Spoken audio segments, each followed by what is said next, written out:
So, sabi ngayon, February 24, 2024, pink moon daw. Sorry ang likot ng kamay ko.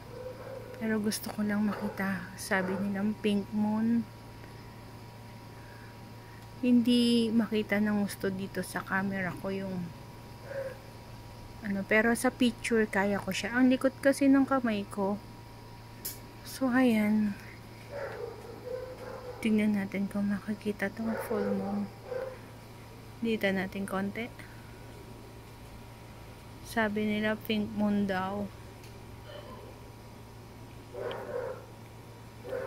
Ayan. Hindi ko ma-steady yung kamay ko, guys.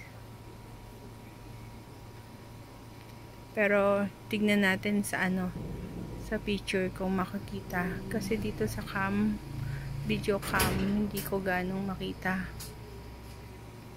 Pero sa picture, kapag pinipicturean ko siya, kasi itong cellphone ko may times 50 zoom, kita ko siya ng buo.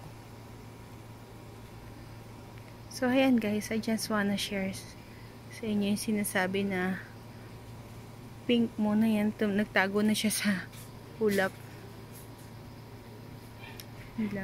Pero send ko sa inyo yung mga nakunan kong shots ng mas malapit.